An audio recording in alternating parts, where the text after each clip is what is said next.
Hello students, bless you all. Students, as we know that we have completed from chapter 1 to 13 and in this video we will discuss about chapter 14 which is the last chapter of PA2 and after some time we will start our annual portion which is started from chapter number 15. Okay. So before starting means before reading this chapter we will discuss about this chapter and also the life value of this chapter. Okay, after that I will tell the summary of this chapter and at the last of this chapter means at the last in the last video in the last of this video I will ask one question also. Okay, which answer you have to give in the comment box. Okay, means कि हम लोगों ने chapter 1 से 13 तक तो complete कर लिया है एंड ये वीडियो जो है चैप्टर 14 जिसका नाम पंडिता रमाबाई सरस्वती है, ये वीडियो हमारे PA2 का लास्ट वीडियो है. ठीक है, उसके बाद से हम अपने एनुअल पोर्शन को स्टार्ट करेंगे और जो कि हमारे चैप्टर नंबर 15 से स्टार्ट है. फर्स्टली हम इस चैप्टर के बारे में पढ़ेंगे, फिर उसके लाइफ वैल्यू के बारे में पढ़ेंगे, मीन्स इसके जीवन मूल्य के बारे में पढ़ेंगे. फिर मैं आप लोगों से इस चैप्टर की समरी बताऊंगी. आफ्टर दैट मीन्स वीडियो के लास्ट में in the last of this video मैं आप लोगों से एक क्वेश्चन पूछूंगी जिसका आंसर आपको हमेशा की तरह कमेंट बॉक्स में देना रहेगा. Okay, so let's start our chapter. If you have any confusion then you can ask me by comment also. Okay students, ये है हमारा चैप्टर 14 पंडिता रमाबाई. जैसा कि मैंने पहले ही आपको बताया, सबसे पहले हम इस पाठ के बारे में जानेंगे, उसके बाद इसके जीवन मूल्य को, फिर हम चैप्टर को अच्छी तरह से रीड करेंगे. तो पाठ परिचय इसका क्या है कि रमाबाई रूढ़िवादी हिंदू समाज की कुरीतियों में जकड़ी स्त्रियों के उद्धार में सदैव अग्रणी रही, मतलब फर्स्ट नंबर पे रही. ये जो हिंदू समाज में रूढ़िवादिता फैली हुई थी महिलाओं को लेकर के, लेडीज़ को लेकर के, गर्ल्स को लेकर के कि बचपन में ही उनकी शादी कर दी जाए, विधवा होने के बाद उनका विवाह न किया जाए, विधवा होने के बाद उन्हें रंगीन कपड़े नहीं पहनना है, शौक श्रृंगार नहीं करना है, उन्हें किसी के साथ बैठना उठना नहीं है और तो और अपने पति के साथ उनको जल करके मर जाना है, ऐसा भी होता था. तो उसी समाज के कुरीतियों को दूर करने के लिए ये सबसे पहले आगे आई. ठीक है, बाल विवाह तथा स्त्रियों को सीखने एवं शिक्षा प्राप्त करने के अधिकार से वंचित रखने की प्रथा का उन्होंने पुरजोर विरोध किया. मतलब वही मैंने बताया था अभी आपको कि बाल विवाह यानी कि 12 से 13 साल की लड़की होती थी तो विवाह कर दिया जाता था और बहुत कम उम्र होने की वजह से कभी कभी उनके हस्बैंड की जब डेथ हो जाती थी यानी कि गर्ल्स जब विडो हो जाती थी तो उन्हें ज़बरदस्ती करके सफ़ेद साड़ी में लपेट दिया जाता था, उनके बाल को कटवा दिया जाता था और उन्हें पढ़ने लिखने भी नहीं दिया जाता था. इन सारी चीज़ों को समाज से दूर करने के लिए और स्त्रियों की दशा को सुधारने के लिए पंडिता रमाबाई ने बहुत ज़्यादा प्रयास किया था. उनका मानना था कि स्त्रियों के शोषण को कुत्सित प्रथा दुष्ट लोगों के मस्तिष्क की उपज है. वो मतलब मानती थी कि जो स्त्रियों का शोषण होता है, मतलब जो स्त्रियों के ऊपर अत्याचार होता है वो कुत्सित प्रथा है, मतलब हमारे मन की जो बुरी आदतें होती हैं, जो हमारे मन की बुरी सोच होती है उसका परिणाम है. उन्होंने नारी शिक्षा तथा नारी पुनर्जागरण की दिशा में महत्वपूर्ण योगदान दिया. ठीक है, मतलब वो नारी मतलब वुमेन एजुकेशन के लिए बहुत ज़्यादा उन्होंने कंट्रीब्यूशन किया था. ठीक है, और इस चैप्टर का जीवन मूल्य है कि महिलाओं की सुरक्षा व सम्मान का जिम्मा अगर स्वयं महिलाएं अपने कंधों पर ले लें तो समाज में महिलाओं का कभी शोषण व अपमान नहीं हो सकता. मतलब देखिए, ऐसा होता है ना कि जो महिलाएं होती हैं, जो लेडीज़ होती हैं, वही लेडीज़ की दुश्मन होती हैं. कैसे? कभी कभी क्या होता है, आपने देखा होगा या फिर आप बड़े होंगे तो आप, और बड़े जब होंगे तो आप देखेंगे कि जो लेडीज़ होती हैं वो ही लेडीज़ की दुश्मन होती हैं. आप किसी गर्ल्स कॉलेज में चले जाइए तो किसी लड़की से, कोई लड़की अगर पढ़ने में तेज़ है, ब्रिलियंट है, तो और अगली लड़की मतलब जो दूसरी लड़की है उसको वो थोड़ा कमज़ोर है या उसको कुछ कोई प्रॉब्लम है तो वो लड़की उसकी हेल्प नहीं करना चाहती है, बिकॉज़ वो समझती है कि मैं ब्रिलियंट हूँ, मैं अच्छी हूँ, तो मैं दूसरे की हेल्प क्यों करूँ। मतलब उनको कहने का मतलब ये है ना कि जो महिलाएं होती हैं, जो लेडीज़ होती हैं, जो गर्ल्स होती हैं ना, वही गर्ल्स की दुश्मन होती हैं। यहाँ पर लेखक ये बताना चाहता है कि अगर गर्ल्स एक दूसरे की हेल्प करने लगे, लेडीज़ एक दूसरे की हेल्प करने लगे, यानी कि किसी पर अगर अत्याचार हो रहा है तो कोई महिला देखे और उसका विरोध करे, तो शायद जो हमारी सोसाइटी है उसमें महिलाओं की जो कंडीशन है वो सही हो सकती है। ठीक है, अब हम अपने चैप्टर को रीड करेंगे और चैप्टर के लास्ट में मैं आपसे क्वेश्चन भी पूछूंगी, जैसा कि मैंने ऑलरेडी आपको बताया हुआ है। ठीक है, तो ये जो चैप्टर है अभी आपने देखा कि पंडिता रमाबाई सरस्वती है। ये उस टाइम की बात है जब 1889 में मीन्स 1889 में कोई असेंबली लगी हुई थी कांग्रेस की। वहाँ पर एक हॉल में बहुत सारे लीडर्स कलेक्ट हुए थे, मतलब खचाखच भरे हॉल में, यानी कि खचाखच भरे का मतलब होता है कि पूरी तरह से भरा हुआ हॉल था। वहाँ पर एक ब्यूटीफुल गर्ल मीन्स एक सुंदर युवती उस असेंबली को संबोधित करने के लिए उठी, और उसने क्या किया था, वहाँ पर लाउड स्पीकर नहीं लगवाया था। और उस वहाँ पे लाउड स्पीकर न लगवाने के पीछे ऐसा नहीं था कि शायद वहाँ पे लाउड स्पीकर की व्यवस्था नहीं रही होगी, लेकिन उसके पीछे उस युवती का मीन्स उस ब्यूटीफुल गर्ल का कोई मकसद था। क्या मकसद था? वो लोगों को कुछ समझाना चाहती थी। क्या समझाना चाहती थी? जब उसने बोलना स्टार्ट किया तो वहाँ पर कुछ लोग पीछे थे जहाँ तक उसकी आवाज़ नहीं जा पा रही थी, तो वो लोग क्या कर रहे थे, उसकी आवाज़ को सुनने के लिए पीछे से आगे की ओर आने लगे।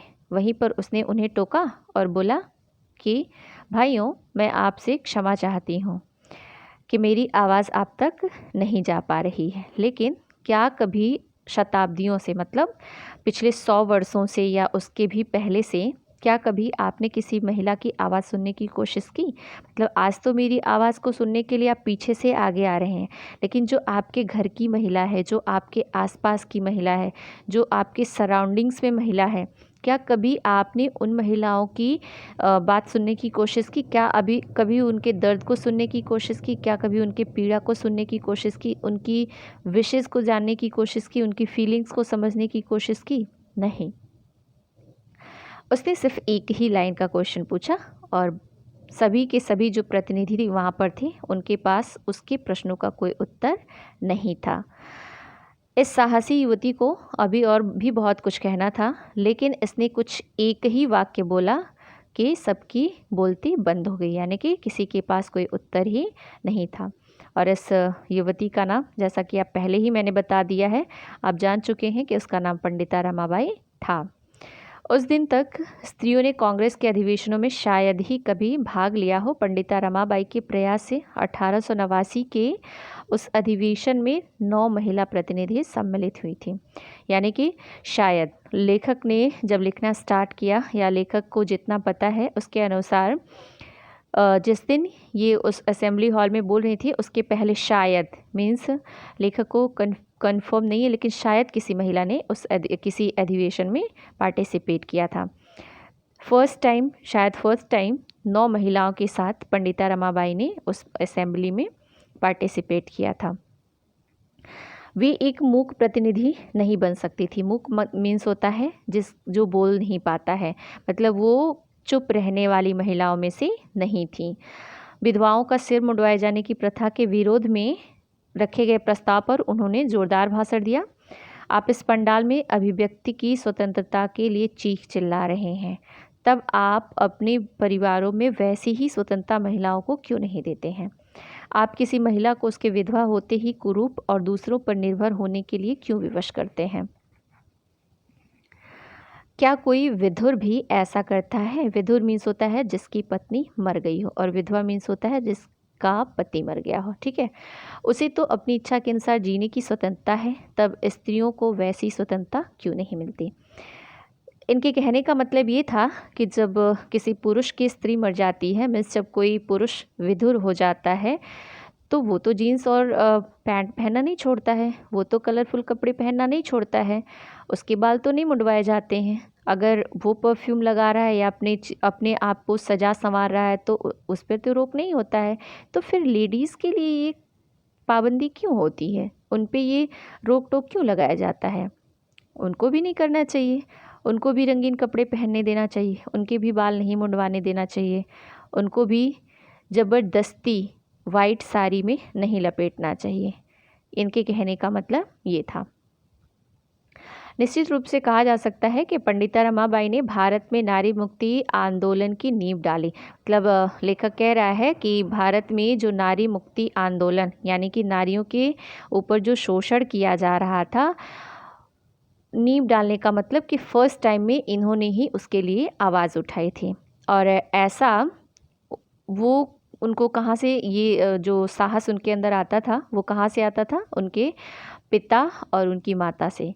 उनके पिता का नाम था पंडित अनंत शास्त्री डोंगरे और उनकी माता का नाम था लक्ष्मीबाई डोंगरे। इनको उत्तराधिकार में मिला था, मतलब जैसे उनके पिता थे वैसे ही ये भी थे। अनंत शास्त्री कौन थे? एक विद्वान थे और 1858 यानी कि 1858 में रमाबाई जो थी, पंडिता रमाबाई, उनका जन्म हुआ था। और उन्होंने क्या किया था, उनके पिता ने समाज की अवज्ञा करके, मतलब वो आपको पता है अभी चैप्टर के स्टार्टिंग में ही आपको बताया गया कि जो उस समय का समाज था वो रूढ़िवादी था। तो रूढ़िवादी समाज की अवज्ञा करके, मतलब उनकी बातों को ना मान करके, उनकी बातों पर ना ध्यान करके, उन्होंने अपनी 2 पुत्रियों, जिसमें से एक रमाबाई भी थी, 2 पुत्रियों और पत्नी को संस्कृत पढ़ाया। हालांकि लोगों ने बहुत ज़्यादा विरोध किया, लेकिन उन्होंने 300 से अधिक एविडेंस दे करके इस बात को प्रूफ किया कि कहीं भी शास्त्रों में ये नहीं लिखा है कि स्त्रियां संस्कृत की शिक्षा नहीं ले सकती हैं। इसके लिए उन्हें बहुत ज़्यादा प्रॉब्लम्स भी फेस करने पड़े, लाइक दैट कि समाज से उनको निकाल दिया गया। समाज से निकालने का मतलब ये होता है कि लोग, जो आसपास के लोग होते हैं, उनके घर आना जाना बंद कर देते हैं। किसी फंक्शन में, किसी पार्टी में वो उनको बुलाते नहीं हैं और ना ही उनके घर कभी जाते हैं और ना ही उनसे कोई रिश्ता रखते हैं। इसी को कहते हैं सामाजिक बहिष्कार, यानी कि उनको समाज से निकाल दिया गया।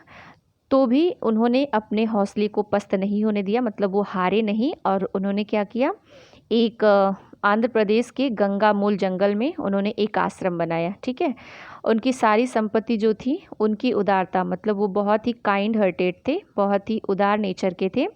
तो उस वजह से, और उनका जो बड़ा दामाद था, उच्छृंखलता मीन्स होता है कि उसकी गलत हैबिट की वजह से उनके सारे पैसे जो है वो ख़त्म हो गए, उनके पास जितना भी धन था वो नष्ट हो गया और वो बंजारे जैसा जीवन व्यतीत करने लगे थे।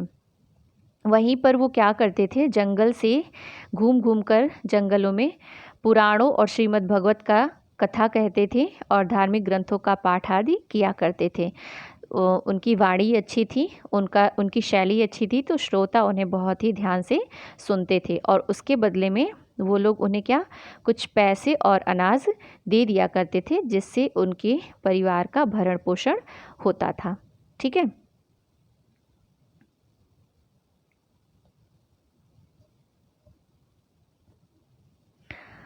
अब इसके बाद क्या हुआ, किसी तरह से उनका भरण पोषण हो रहा था।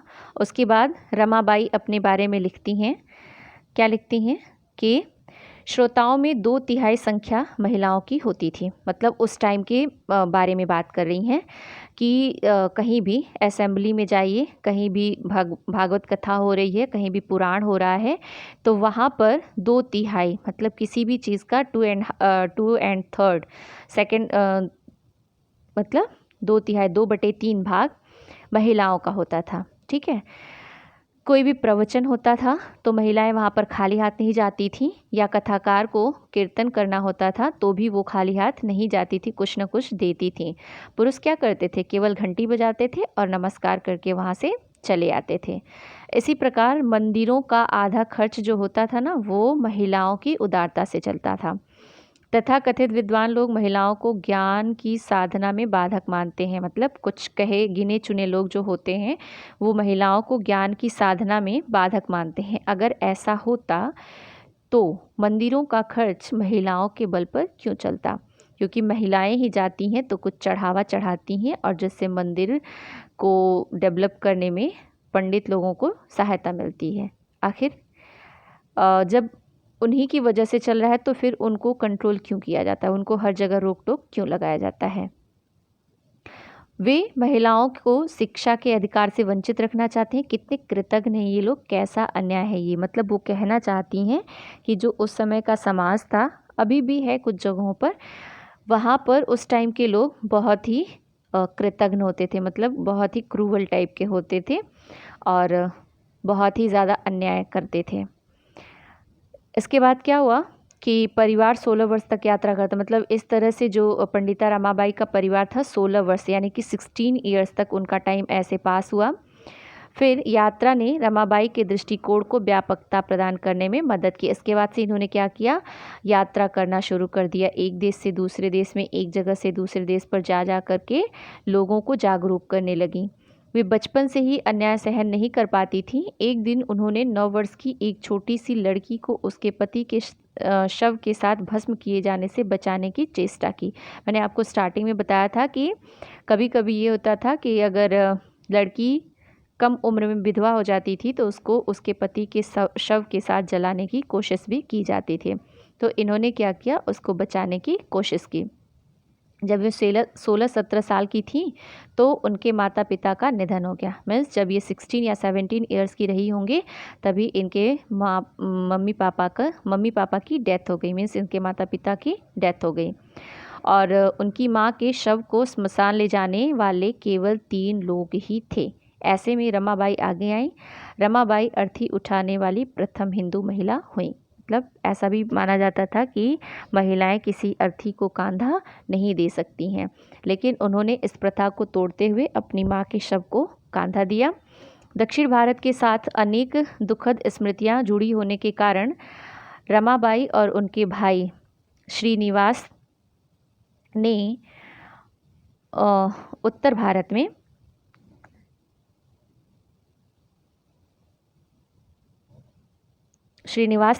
भारत में जाने का निर्णय लिया। यात्रा के दौरान वे हरि कथा तथा पुराणों का पाठ करते। लोग उन दोनों की विशेषता रमाबाई की जो संस्कृत के ग्रंथों का मधुर और साफ आवाज़ में पाठ करती थी बहुत ही प्रशंसा करते थे। मतलब ये लोग क्या करते थे, जैसे इनके पिताजी भागवत पुराणों आदि का वाचन करते थे, वैसे ही ये और इनके भाई ने वो काम स्टार्ट कर दिया और लोग रमाबाई के कथा वाचन से बहुत ही ज़्यादा मंत्रमुग्ध रहते थे और प्रशंसा भी करते थे, मीन्स उनकी तारीफ करते थे। अंततः वे कोलकाता पहुँचे। मीन्स एट लास्ट वो कोलकाता पहुँच गए। उस समय कोलकाता में ऐसे विद्वान नेता थे जो स्त्री पुरुष समानता में विश्वास करते थे।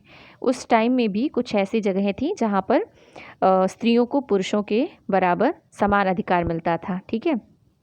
विदुषी तथा कुशल वक्ता रमाबाई की कथाओं में विद्वान, सामाजिक कार्यकर्ता, सरकारी अधिकारी तथा यूरोपियन अफसर सम्मिलित होने लगे।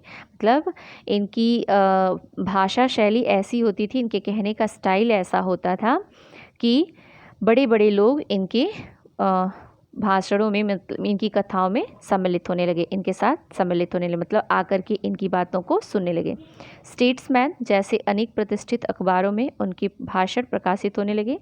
कोलकाता के सीनेट हॉल में भाषण के उपरांत उन्हें पंडिता तथा सरस्वती की उपाधियां दी गईं। तब वे लोग उन्हें पंडिता रमाबाई कहने लगे। ठीक है, तब से लोग क्या कहने लगे, उनको पंडिता रमाबाई कहने लगे। देखिए, किसी एक ही पर्सन को पंडिता और सरस्वती दो दो उपाधियां मिलना बहुत बड़ी बात होती है। सरस्वती का मतलब होता है, किसी को सरस्वती की उपाधि मिलना मतलब उसकी वाणी में साक्षात सरस्वती निवास करती हैं। मतलब वो जो भी बोलती है वो बहुत ही स्पष्ट और बहुत ही सुंदर मिलती है। और पंडिता का मतलब किसी भी स्त्री को बहुत ही ज़्यादा ज्ञान होना, उसको किसी भी चीज़ के बारे में बहुत ज़्यादा ज्ञान होना, उसको पंडिता कहते हैं। पंडित मीन्स होता है किसी भी चीज़ के बारे में बहुत ज़्यादा नॉलेज होना। तो ये लेडी है इसलिए इनको पंडिता कहा गया, और सरस्वती इसलिए कहा गया क्योंकि इनकी वाणी में बहुत ही ज़्यादा मिठास और बहुत ही ज़्यादा मिठास होती थी और बहुत ही ज़्यादा ज्ञानपूर्ण बातें ये करती थी। इस वजह से इनको सरस्वती भी कहा गया। श्रीनिवास मीन्स जो इनके भाई थे रोग से उबर ना पाए, ठीक है। और 8 मई 1880 में इनका देहांत हो गया। 8 मई और 1888 में उनका देहांत हो गया। अब रमाबाई एकदम अकेली पड़ गई। पहले तो उनके भाई थे लेकिन अब ये अकेली पड़ गई। वे सिलहट से मेरठ गई, वहाँ स्वामी दयानंद सरस्वती से मिली।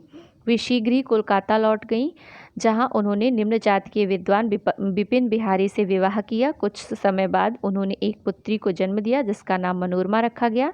इसी बीच सिलहट के ईसाई मिशनरी एलन प्रायः इनके घर पर आते और ईसाई धर्म के सिद्धांतों पर चर्चा करते। रमाबाई ईसाई धर्म से बहुत प्रभावित थीं। 1882 में विपिन बिहारी का हैजे से देहांत हो गया। अब रमाबाई ने पुणे जाने का निश्चय किया, यानी कि इनके भाई की डेथ के बाद कुछ समय तक तो ये इधर उधर भटके। उसके बाद इन्होंने निम्न जाति के किसी पर्सन से, जिसका नाम विपिन बिहारी था, शादी कर ली। उससे इनको एक पुत्री भी पैदा हुई और ये अपना काम करती रहीं, समाज को सुधारने की कोशिश करती रहीं। और इसी बीच 1882 यानी कि 1882 में इनके हस्बैंड की भी डेथ हो गई कॉलरा की वजह से। अब रमाबाई ने पुणे जाने का निश्चय कर लिया। पुणे जो मुंबई में है, ठीक है, पुणे महाराष्ट्र, ठीक है, महाराष्ट्र यानी कि मुंबई, ठीक है। पुणे में रमाबाई का आत्मविश्वास शिखर पर था। उनमें इतना साहस था कि वे हिंदू समाज के पाखंड की ओर खुलकर संकेत करती थी। 1882 में उन्होंने नारी शिक्षा के बारे में अपने विचार हंटर आयोग के समक्ष रखे। रमाबाई ने चिकित्सक और पराचिकित्सक के रूप में स्त्रियों को प्रशिक्षण दिए जाने की आवश्यकता पर बल दिया। इनके हस्बैंड की डेथ के बाद भी वो समाज को सुधारने की जो मुहिम उन्होंने उठाया था वो उन्होंने नहीं रोका। और ये 1882 यानी कि 1882 में उन्होंने नारी शिक्षा के बारे में अपने हंटर आयोग के समक्ष विचार रखे, ठीक है। उस समय हंटर आयोग चल रहा था और इन्होंने क्या किया, चिकित्सक और पराचिकित्सक के रूप में स्त्रियों को प्रशिक्षण यानी कि ट्रेनिंग देने की आवश्यकता पर बल दिया। और इन्होंने क्या किया, अंग्रेजी सीखनी शुरू कर दी। 17 मई 1883 यानी कि 1883 को वे लंदन गई। लंदन में रमाबाई ने महिलाओं के लिए बनाए गए महिला उद्धार गृहों को देखा तो उन्होंने निश्चय किया कि भारत में विधवाओं की दुर्दशा को दूर करने के लिए वे उद्धार गृहों के निर्माण करवाएंगे। वहाँ पर भी जब उन्होंने लंदन में उद्धार गृह देखे तो उन्होंने सोचा कि भारत में भी ऐसा ही एक उद्धार गृह मैं बनवाऊंगी। अमेरिका में लोगों ने रमाबाई के भाषणों से प्रभावित होकर बोस्टन में पंडिता रमाबाई एसोसिएशन की स्थापना की। मतलब अमेरिका के लोग इनके भाषणों से बहुत ज़्यादा प्रभावित हुए थे और उन्होंने अमेरिका के बोस्टन में पंडिता रमाबाई एसोसिएशन की स्थापना की। उन्होंने रमाबाई द्वारा खोले जाने वाले विधवा आश्रम के लिए धन संग्रह किया। शारदा भवन रमाबाई के प्रयासों का परिणाम था। रमाबाई शारदा सदन की महिलाओं में आत्मविश्वास तथा स्वतंत्रता की भावना भरना चाहती थी, अतः सदन की ओर से उन्हें दी जाने वाली 3 रुपये प्रति व्यक्ति की छात्रवृत्ति के साथ कसीदाकारी, सिलाई, बढ़ईगिरी, कुम्हारी, बागवानी और टोकरी बुनने की कलाओं में प्रशिक्षण भी दिया जाता था। मतलब ये महिलाओं को समाज में जो बहिष्कृत महिलाएं थी, समाज में जो तिरस्कृत महिलाएं थीं, उनके लिए उन्होंने शारदा सदन नामक एक भवन का निर्माण किया जिसमें वो महिलाओं को आत्मनिर्भर बनाती थीं।